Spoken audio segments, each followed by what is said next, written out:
Matthew chapter 12, a question about the Sabbath. One Sabbath, Jesus and his disciples were walking through some wheat fields. His disciples were hungry and began picking and eating grains of wheat. Some Pharisees noticed this and said to Jesus, "Why are your disciples picking grain on the Sabbath? They're not supposed to do this?" Jesus answered, "You surely have read what David did when he and his followers were hungry. He went into the house of God, and they ate the sacred loaves of bread that only the priests are supposed to eat. Haven't you read in the law of Moses that the priests are allowed to work in the temple on the Sabbath? But no one says that they are guilty of breaking the law of the Sabbath. I tell you, there is something here greater than the temple. Don't you know what the scriptures mean when they say, 'Instead of offering sacrifices to me, I want you to be merciful to others'?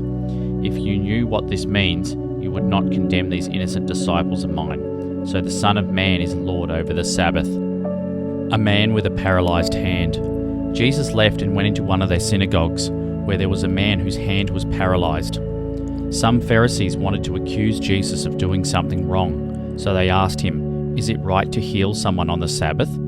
Jesus answered, "If one of your sheep fell into a ditch on the Sabbath, wouldn't you lift it out?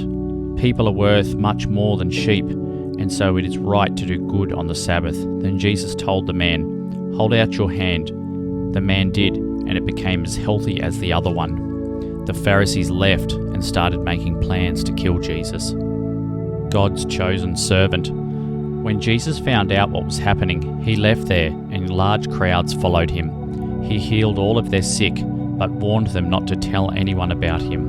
So God's promise came true, just as Isaiah the prophet had said, "Here is my chosen servant, I love him, and he pleases me. I will give him my spirit, and he will bring justice to the nations. He won't shout or yell or call out in the streets. He won't break off a bent reed or put out a dying flame, but he will make sure that justice is done. All nations will place their hope in him." Jesus and the ruler of the demons. Some people brought to Jesus a man who was blind and could not talk because he had a demon in him. Jesus healed the man, and then he was able to talk and see. The crowds were so amazed, they asked, "Could Jesus be the son of David?" When the Pharisees heard this, they said, "He forces out demons by the power of Beelzebub, the ruler of the demons."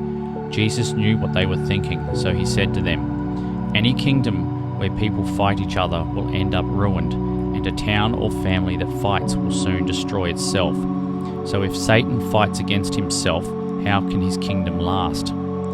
If you use the power of Beelzebub to force out demons, who do your own followers use to force them out? Your followers are the ones who will judge you, but when I force out demons by the power of God's Spirit, it proves that God's kingdom has already come to you. How can anyone break into a strong man's house and steal his things unless he first ties up the strong man? Then he can take everything. If you are not on my side, you are against me.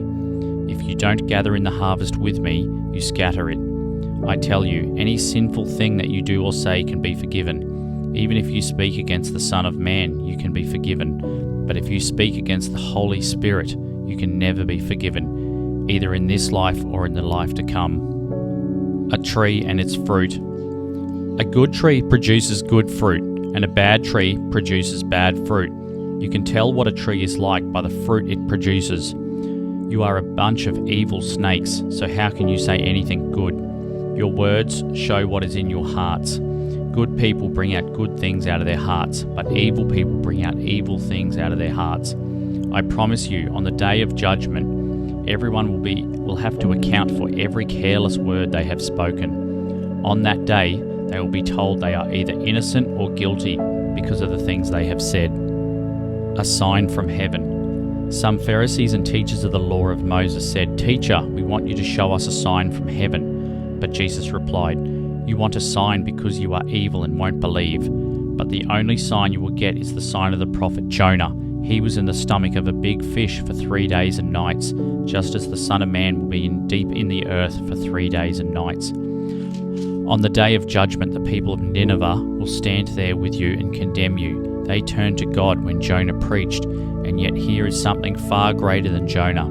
The Queen of the South will also stand there with you and condemn you.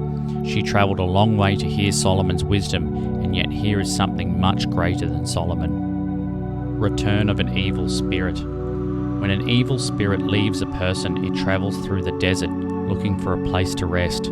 But when the demon doesn't find a place, it says, "I will go back to the home I left." When it gets there and finds the place empty, clean and neat, it goes off and finds 7 other evil spirits, even worse than itself. They all come and make their home there, and the person ends up in worse shape than before. That's how it will be with you, you evil people of today. Jesus' mother and brothers. While Jesus was still speaking to the crowds, his mother and brothers came and stood outside because they wanted to talk with him. Someone told Jesus, "Your mother and brothers are standing outside and want to talk with you." Jesus answered, "Who is my mother and who are my brothers?" When he pointed to his disciples and said, "These are my mother and brother. Anyone who obeys my Father in heaven is my brother or my sister or my mother."